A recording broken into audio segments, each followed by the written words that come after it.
Jim, an older man close to 40 years old, is the owner of a Hainanese chicken restaurant. He has been in the news for giving people who get off work at midnight unlimited food, but the low pricing didn't bring him any more revenue. Dragging his family along still leaves him in financial straits. At the end of the day, Jim was ready to close. He found a drunken youth who was huffing and puffing on a table, when braced himself with a lazy grunt, suddenly sobering the moment he saw Jim. Electricity surged between the eyes. At the corners of the two's mouths, a faintly imperceptible arc emerged. When Saturday on the curb waiting for a friend to pick him up, he saw Jim savoring a can of cold beer labeled with the day's date. It was the only reward Jim gave himself for a hard day's labor. By this point, Jim's contented and restrained persona has emerged. When pulled out his money and purchased a can of the same beer, he purposely touched his hand to flirt as Jim handed it to him. The moon was beautiful in mid-autumn, and they chatted and toasted on the streets in the dead of night. Alcohol, ice, and moonlight colors intertwined, awakening the tenderness that lurked in the heart. They leaned over their shoulders and looked deep into each other's eyes. Jim's sexy clavicle shimmered with a rippling shimmer. Adult relationships are tacit and watered down. When cell phone was dead and he couldn't reach his friends who had rushed to pick him up, Jim then took him straight back to his place. When ended a wave of flopping vomit. When, confused and groping his way through the house, accidentally breaks into Jim's nephew's room. Jim was dumbfounded by his amusement. Don't look at uncle looking his age and a bit old-fashioned, but I'm not actually married. ผมว่าคุณก็รู้ว่าผมเป็นอะไร These words are a confirmation of each other's identity and open the valve of lust directly. One pouts and delivers it right to the door. Even elephants can stand a ear-biting trick. Not to mention humans. Jim swiftly showed off his hips while one crouched behind him and sucked greedily. It was early the next morning when man woke up. The unwrapped wrapper on the nightstand reminded him of last night's indulgence. Turns out it wasn't love, but a one-night stand with alcohol on the brain-fueling desire. One learns the man's name is Jim, but Jim has no interest in what happens to him. He drops Jim off on Main Street. Farewell and farewell. Come to people who have each other's hearts meet again. Starving, one had to go to the breakfast place alone to have tsona. His butt had barely warmed up when he once again ran into Jim, who was returning from a shopping trip to the market. He picks all the ginger out of the bowl for Jim, teasing him that he needs to eat more to replenish his body as he gets older. Jim asks him rhetorically why he loves ginger even if he's not an uncle. Jim lowers his voice and says that it's not ginger he loves, but the older man. Just look at these peach eyes of mine, and you can't tell I play wild in private. Teased, Uncle Jim drops his eyelids and sneakers when graciously paid for Jim's tsona. Consider this my way of thanking you for selling out last night. When, who had breakfast, returned home, he saw a formulaic message from his boyfriend on the refrigerator. He let out a silent sigh. Plug and play, but no longer a charger with the original plug. Even if it's turned on, you won't get a worried message that you haven't returned home all night. All this indicated that his tasteless love had sunk like a pool of stagnant water. That's why it's so important to show pent-up desire for a first-time chickpea owner. Good buddy asked about his whereabouts last night, and look at your blown-out skin. He knew one was happy last night. The brother who was a passerby warned him, while you can't be physically pleasurable, you can't be emotionally overindulgent. But when, who was cheating for the first time, wasn't so permeable. What had happened between him and Jim seemed to have developed into an inner tug of war. As he strolled across the footbridge, he reminisced about last night's whispering. Jim, the owner of Chicken Fat Rice, is also holding his missing id and looking at the moon. The moon is waning after mid-autumn. Unable to hold back his feelings, one braves the rain and runs to the Chicken Fat Rice shop. When asked for a can of beer, the cold body sliding gently against Jim's small arm. When is desperate to find out about Jim's daytime life, even if he's just a guy with a red apron and a little oil on his face, and he smelled like a regular guy who cooked chicken. Jim is sensitive to the other person's feelings, but the straitened circumstances of dragging his family along deterred him from responding in the slightest. But Jim was not dissuaded by his indifference. Instead, he pointed to the job ad in front of the store and said he was applying for a job as a waiter. Jim hesitated and agreed. On the back of Jim's work permit, handwritten is his new status as a Moonlight Chicken Fat restaurant clerk. Jim had thought that it was just a spur-of-the-moment joke by the prodigal son. Instead, he didn't expect to see Win come to report early the next morning on time. The news of an extra strange man in the small store is soon discovered by Jim's crush. What sparks of vinegar will be sparked when love rivals meet? Jim's nephew, recognized the familiar face immediately. He's the man who screamed all night in your room that night. Don't think that just because I'm young, I don't know anything. Jim sat with a twinkle in his eye at his nephew's question. He awkwardly panicked with the fact that the small store really needed a hand. After a long day of work, it was long past the end of the day and Win was still reluctant to leave. He uses the excuse of learning to chop muscle to secretly get close to Jim. Curious, when asked him why he cut the chicken in such big pieces, Jim asked rhetorically. If you were a customer, would you enjoy a mini chicken? One looked the older man's body up and down, the corners of his mouth lifting into a wistful, wicked smile. Word of an additional strange male clerk in the small store soon reaches Gaipa's ears. As a butcher store boy, he has long coveted Uncle Jim's beauty. He immediately came to the store under the guise of delivering refreshments. I'd like to see what's going on with you, little leprechaun. The atmosphere was more than a little awkward when love rivals met. One had the good sense to retreat to the kitchen to do the dishes, declining the invitation for the three of them to join him for a snack. Uncle Jim knows all about what's going on in the minds of the two of them. One is Gaipa, who has had a crush for years and takes care of her life as a good helper. The other is Wen, a leprechaun ingrained in his heart after a night of spring sex. He wasn't sure what choice he should make, and the sharp ringing of the doorbell interrupted his thoughts. It turns out that it was the store clerk, Fatty, who knocked up his fiancée's girlfriend. He is penniless, but has no money to go to his girlfriend's house to propose marriage. Watching two people go from being progressively more emotional to bickering, Uncle Jim, who was handsome and kind-hearted, made a decision in his heart. He arrived at the mall early the next morning. He purchased a gold necklace with the money he was going to use to renew his car insurance. He gave this to Fatty as a token of his proposal. Joyfully, Fatty rushed out of the small store to find his girlfriend, but Uncle Jim got in trouble for it. He accidentally runs over to passersby while giving Wen a ride to his workplace. Because car insurance is not payable when it expires, you have to admit it. Just as he was getting anxious about not having enough cash in his wallet, Wen has finished with the other party and paid the claim on his behalf. Jim, who had dealt with the accident, accompanied Wen to the workplace. As an event planner, Wen is excellent and charming at the moment. He exudes confidence all around him, and has been approached by partners for contact information. The two smiling faces talking to each other set Uncle Jim in the mirror off in a more gray light. He left the scene in silence, hiding in the stairway to drink and smoke in solitude. Wen, who had been watching him, was keenly aware of his low self-esteem and despondency. He dropped his work and came over to drink and talk with him. Uncle Jim says that even the strongest beer isn't as bitter as life. After all, he has to pull his nephews to take care of the store clerk, or a nearly 40-year-old man with a ton of loans waiting to be paid off. His biggest dream is to touch $1 million in cash and see what it feels like. Wen took a big gulp of his cold beer and scooted closer. His dream is to have a home and someone who understands him. Returning there after work, all the exhaustion dissipates. Wen stared at Uncle Jim's tantalizing lips and approached slowly with his eyes slightly closed. Instead, he is politely interrupted by Jim the moment he is about to succeed. Even though he had his heart set on the boy in front of him, he didn't have enough to match the other man's qualifications. I shouldn't be the right person in your mind, and please don't waste any more time on me. Fake it till you make it. Wen takes the initiative again and again. This was all politely declined by Jim on the basis that last night should have ended last night. The persistent Wen remains undeterred and asks, is there really no chance between us?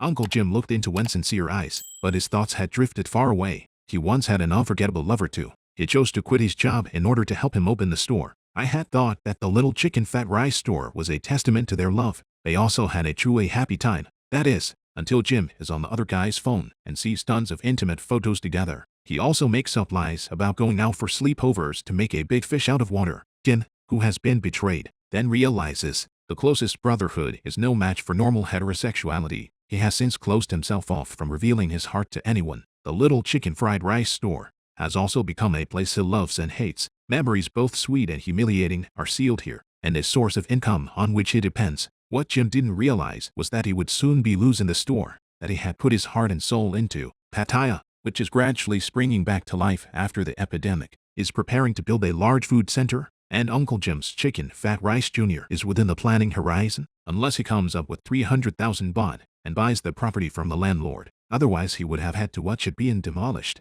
Uncle Jim is so worried about this that he suddenly gets a call from Wen asking him to meet him. Wen, who had always been smiling, was pulling a bitter face at this moment. Because he is one of the people in charge of the food center project, he knew how important the little chicken fat rice store was to Uncle Jim, and he couldn't fight the entire program team on his own. Uncle Jim says it's okay, but hastily ends the conversation and prepares to leave. He also informs Wen to try not to come to the store in the future. This Cold War continued until the day of the Water Lantern Festival. Nephew Lai was asked to be a parent because of his poor academic performance. Uncle Jim plans to enroll him in expensive tutoring sessions, but Dawn has her own ideas. He has always had a dream of traveling abroad on a working trip to expand his horizons. The nephew and uncle erupted in a heated conflict over this. Aggrieved, Dawn turned and left the house and was nowhere to be found until the evening. Uncle Jim was so anxious that his spin in place the girlfriend of the store clerk, Fatty, said she saw Dawn and Wen had been talking together in the afternoon. Uncle Jim could only pull his punches and take the initiative to call and inquire and offer to meet.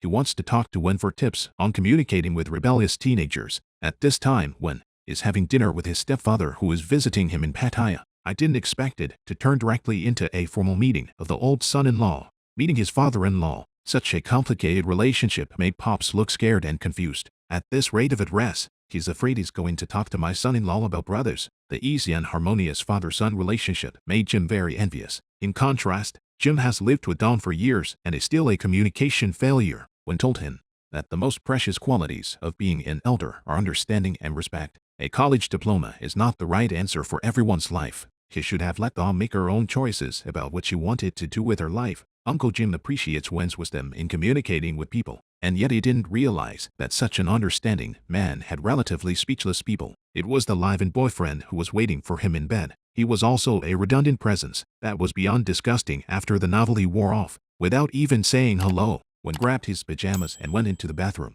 All that was left was the bleakness and helplessness that flowed from his fake eyes. Melancholy teenager falls in love with his cockamamie employer who lies to victimize him upon first meeting, and the other guy is a deaf mute who spends his days behind closed doors. It's the first experience of adolescent love that's both confusing and shy and jumps out at you. This is more redemptive literature of the lonely souls embracing each other for warmth. As the nephew of Jim, the owner of Moonlight Chicken Fat Rice, goes out on a little red motorcycle to deliver the food, he happens to run into a deaf teenager preparing to sneak a drink while his parents are away. He was also so frightened by Dawn's sudden appearance that he just broke the bottle. The deaf teenager put all the blame on Dawn, and this expensive bottle of foreign wine is actually worth more than 10,000 baht. What? Dawn yells and screams to get justice for herself. Don't think you're so disadvantaged that you can't just throw shit on my head. Uncle Jim is pressured by the powers that be to convince Dawn to admit her guilt. Dawn had no choice but to hold her tongue. From then on began the journey of labor repayment to accompany the deaf young master day by day. It can be very difficult to get along at first. Both of them, who already had a language problem, were quite obstinate in their tempers. Even the duo had an embarrassing scene where they made a mess because they were fighting for something. That is, until Hart apologizes to him and explains the reason for lying that day. Two teenagers desperately trying to break free from their family's bondage are brought closer together in an instant. Even they often meet to watch movies together. When he came across episodes that were not subtitled or unintelligible, Dawn wrote to explain them. The TV, which had been playing on mute, had been turned back up by his presence. In addition to being young Master Hart's ear, Dawn also took sign language seriously. He learned that Dawn had always had a dream of traveling abroad. Hart then shares with him all that he saw abroad before he was injured, and the reason Dawn wanted to travel abroad. He was just trying to escape from a day drenched in the smell of boiled chicken that could be seen as far as the eye could see. His grades were so poor that he had little hope of attending college. He's also apathetic to the point where he doesn't have a strong liking or disliking for anything. He's still so lost that he doesn't know where his future should go. Uncle Jim always thinks he's making decisions for him. My uncle also never listened calmly to what kind of life he really wanted to live. Depressing Dawn always sits alone on the railing on the beach and stares. It was only in Hart's presence that he could blossom into an easy smile. It's the night of the Water Lantern Festival. Hart finally turns Dawn into a co-conspirator in stealing Dad's stash of bouncy together. He also mischievously poured in tea to fill in the gaps. Dawn also accompanied him, who couldn't leave the house, to put a light in the water basin and make a wish. Even the goddess Genjis is touched by the duo's hazy sweetness. Teenagers who sleep in the same bed. They don't have the ear-to-ear of adults, only the 2x2 of strict boundaries. They went to sleep with silent wishes for each other. The next day, just admiring each other's pure eyes, not wanting to get out of bed. Back home, Dawn once again had a heated argument with her uncle. Hart bared water at him with a watering cannon to amuse him. In the end, they were both soaked to the skin. Dawn walked into the room with a big smile after her shower. The thin teenage body made Hart feel inexplicably pouty. He handed Dawn one of his own short sleeves after 1,000 choices. The pink color is delicate and just right for you. The clock ticked to the end of December. Dawn made an appointment for a sign language mass service that the church is hosting on Christmas Day. They sneak out of the house without their mother's knowledge and come to this silent but very lively party. This was the first time Dawn knew that deaf people could listen to music. They caressed the vibrating acoustics and felt the rhythm of the melody with their hearts. There was a gleam of surprise in Hart's eyes, and the interpretation of happiness could be simple. For some people, all they need is someone who understands them and is always there for them. Having a new love interest and maintaining a live-in relationship with an ex, when seems to be playing a ruthless footsie. For all the ex-boyfriend smack, It's like playing with old toys until they're faded. Even with simple physical contact, he felt sick all over. His communication with Alan is limited to the daily minutiae of life. He is also reluctant to attend birthday parties organized by his friends as a couple anymore. But Alan couldn't accept the fact that they had broken up, even though there were a million things in his heart. He didn't know how to keep it. When's new love is a small store owner who smells like boiled chicken. The first time we met, we experienced a wonderful night of passion. Instead, he refuses to recognize when after eating him try. This caused one to spend the whole day slurping his tongue back and thinking about it. Even one lowers himself to apply for a job as a temporary waiter at a small chicken fried rice restaurant. He also has to act as a worrywart mediator in his spare time when Jim and his nephew have conflicts. On this day, he once again dug in his heels and planned Uncle Jim's middle-aged birthday. At nearly 40 years of age, he finally exchanged it for a second chance to stay at his home when took out a t-shirt of his own design and gave it to Uncle Jim. On the top of the shirt is a monogram printed by his hand. Jim tried it on slowly at his urging. "You're undressing way slower than when we first met," but his lean body was still just as tantalizing. Tempted, the young boy once again launched into soul torture. Again he edged closer to those sensual lips with Uncle Jim's acquiescence. But there can be stories. Uncle Jim's mind suddenly flashed back to when he was playing with his ex. Once again, he issued a serious warning to when up to this point, having showered when looked at his heavy body that had long been sound asleep. He let out a sigh of loss of confidence in his charms, noticing his nocturnal ex. When is very upset, but you can't get any solid answers out of the word shy when he's worried about finding the damn man who stole one's soul. The bank lobby then welcomes a customer for a loan, which he immediately recognizes. This is the same suspicious target that the boyfriend has been investigating for a long time. He is taking his pitifully small assets and asking if he qualifies. "You think banks don't make money now and do charity instead?" Alan, in his role as a leader, provided him with actionable advice. Instead, he secretly jotted down the address of the little chicken fat rice store and the real loan information. On the eve of Christmas, when brought a big bag of decorations to set up the chicken fat rice bistro, he also mischievously forces Uncle Jim to put on a beard and pretend to be Santa Claus. The two are playing and frolicking when they are hit by Alan, who appears out of nowhere. Alan, in his anger, seems like an uncontrollable beast. He can't accept that one's new love interest is a poor uncle who smells like chicken. Everyone showed a brief silence at the revealing question. Alan then shoved Uncle Jim to give him an accurate answer. Corwin gets pushed to the ground by Alan. Bright red blood had oozed from his forehead. He hastily explains to Uncle Jim that he and Alan have long since broken up. A disgraced Alan can only turn away in anger, tearing at his tie. Jim, who doesn't want to get involved in complicated relationships, also gives Win his expulsion order. One of the fascinating things about life is that some people are happy and some people are sad. Alan wept bitterly as he guarded the apartment where his private had gone. Uncle Jim is frustrated at the mess, strolling alone at the end of the footbridge. One doesn't know where he's going tonight. When the love between couples is no longer there, what should have been a lingering intimacy also turned into a handout out of pity. Alan remembers vividly the happy times they had. It was the sweetness of waking up early in the morning and kissing passionately, despite the other person's breath. But at some point, Win grew colder and colder towards him. After a few arguments, it seemed like the only way they were going to break up was to break up. Win doesn't want to eat and run with him anymore. He also doesn't want to go through any more of the things that couples are supposed to do with him. Instead of wearing each other out in mutual torture, they might as well separate as early as possible and leave the last vestige of decency. Win decides to move out of the apartment that to share. Alan, however, prays that he will stay as a friend for a while. He naively thought that as long as he was still living under the same roof, there was still a possibility of getting back together. But the increasingly distant anniversary photos have signaled the irreversibility of the relationship.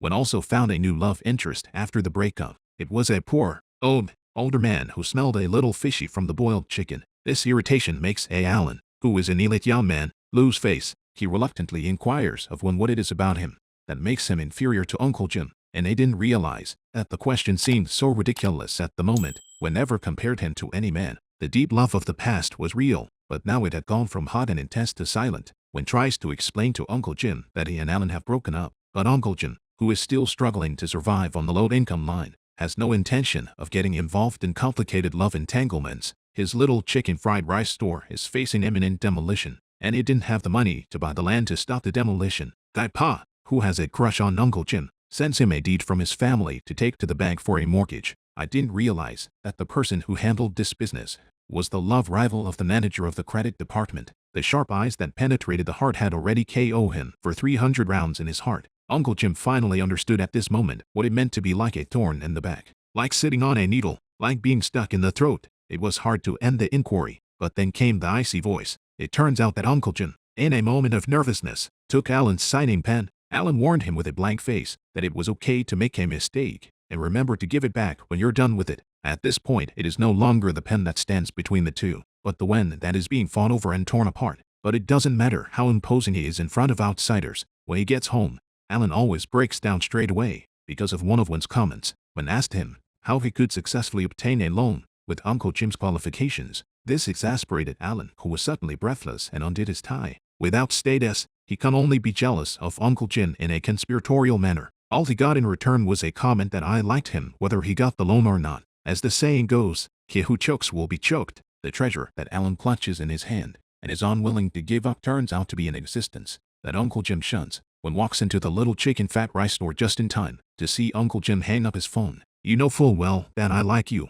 and I can clearly sense your affection for me. Why do you have to pretend to be aloof and shut people out? Uncle Jim's eyes averted as he was poked and prodded. He did make a move on Young when at first sight. He had confirmed to Wen, during the make-out session that night, that it wouldn't be too complicated. But now it turns out that love for three people is just too crowded. People feel very differently about being emotionally wounded in their 20s and 40s. He no longer had the energy or capital to go through another relationship that ended badly. Deny, when releases his inner repression as he runs, he finally decided to put an end to the 5-year relationship. Alan still took him to the charcoal grilled beef that he frequents, but this time, when was slow to move his chopsticks, he has been forcing himself to accept foods and events that he doesn't really like. He only did it to see Alan's happy smile when he was satisfied, but at this moment, he no longer had the need to accommodate him. These 4 or 5 months of living together as friends after a breakup, they've both done everything they can to keep the broken relationship alive. It ends up wearing each other out. What it comes down to is that they don't have the same expectations in life,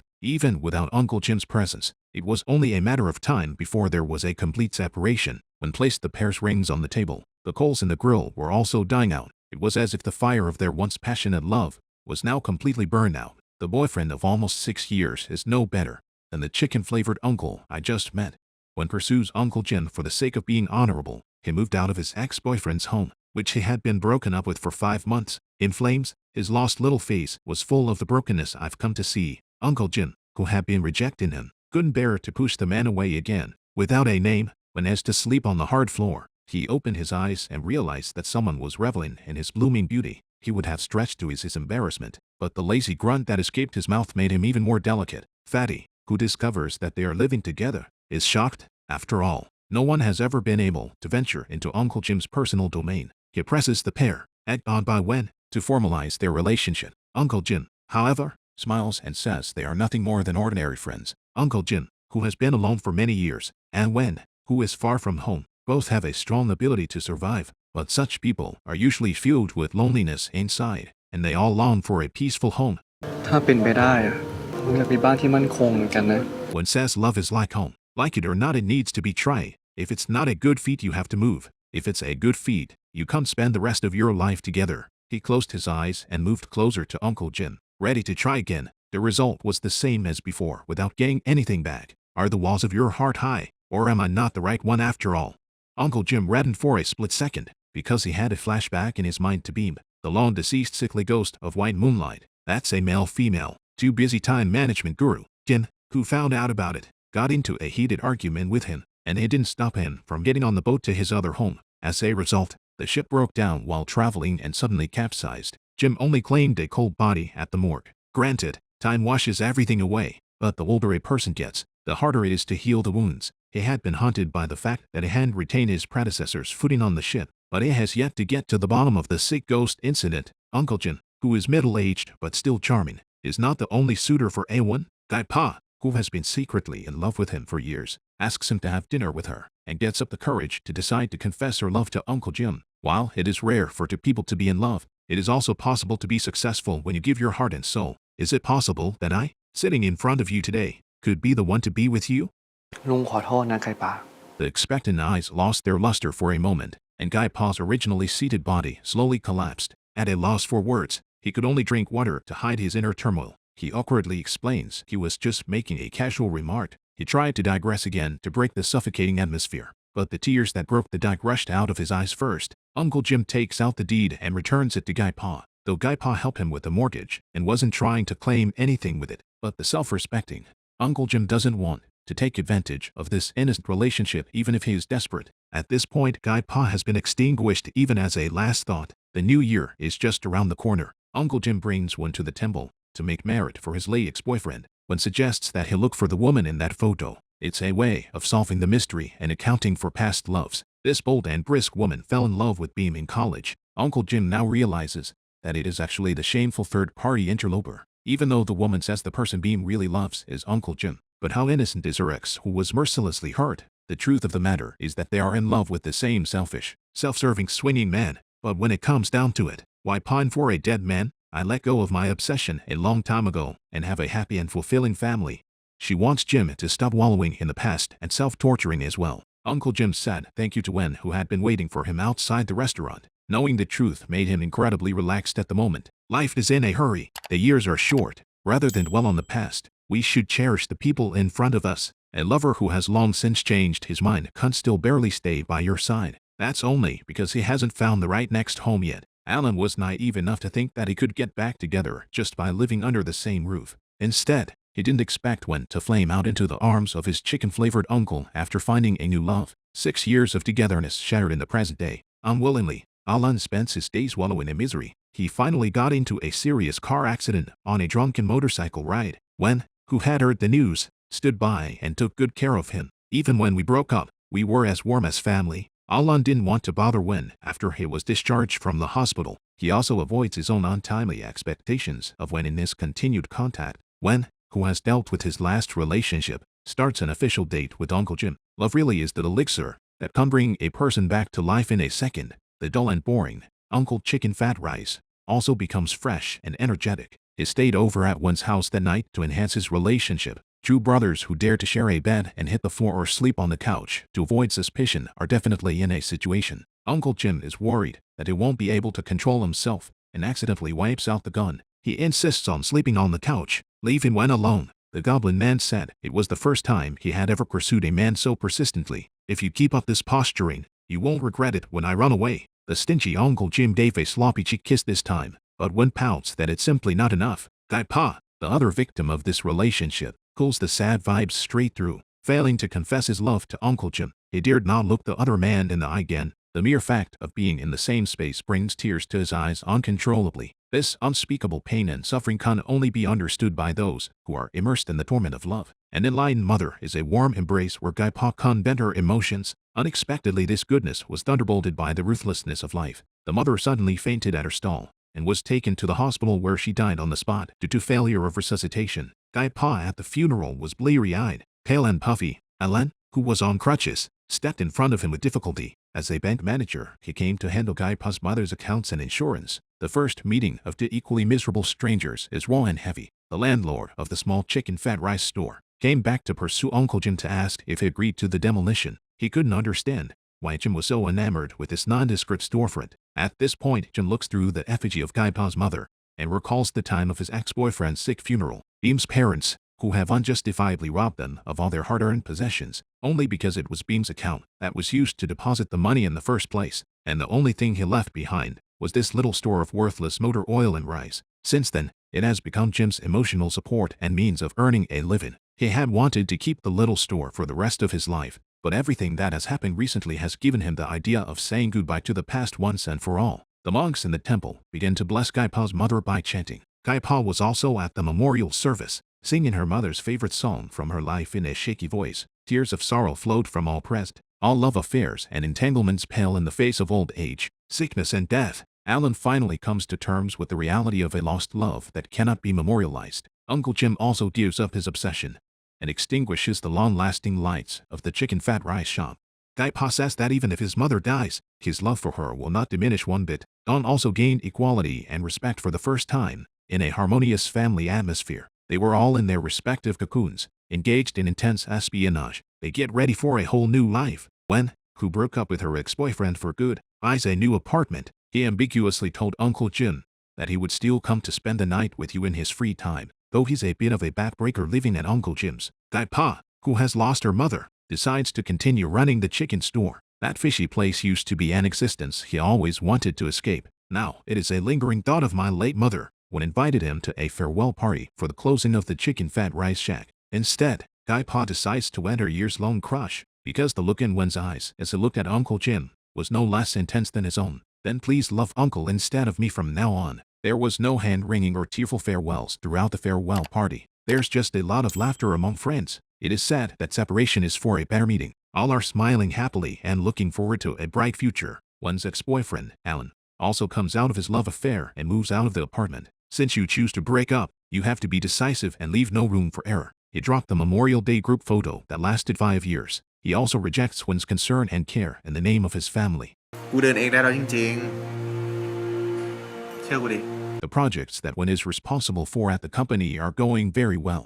Headquarters decided to give him a promotion and a raise, and to transfer him to a more important project team in the field. But couples in love have always adhered to the idea that 10,000 years is too short to fight for just one night. Wen eventually chose to stay in Pattaya with Uncle Jim. Uncle Jim, who had nothing to do after the store closed, began to plan what he would do for work in the future. He never pondered his dreams and pursuits. In hindsight, 10 years of running a small chicken fried rice store is not a wasted time, because he likes to see different customers blossom with the same smile in front of different foods. Wen took out his savings and Uncle Jim sold the car that had been with him for years. They set up a mobile chicken fried rice stand on the cool, breezy side of the road. A former store clerk, Fatty, flirted with Uncle Jim. Do people still come to your house hungover and have a night of passion?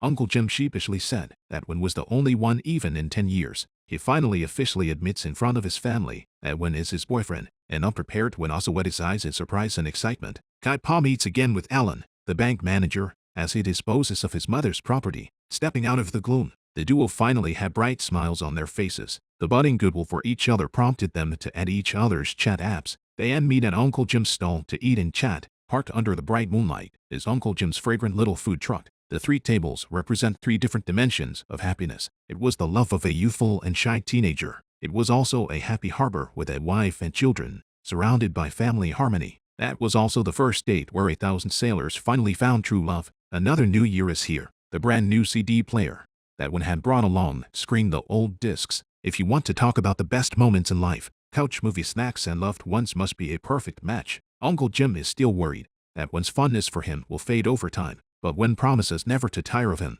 because Uncle Jim's tenderness is exactly the warm home he's been struggling to find. They are the only soulmates in the world who are compatible. This closing statement is exactly what gives the audience the final answer. The right love must be with the right person at the right time, at midnight at the Chicken Fat Rice Bistro. That's it for this installment of the story. Thanks for your support and love. We'll see you next time.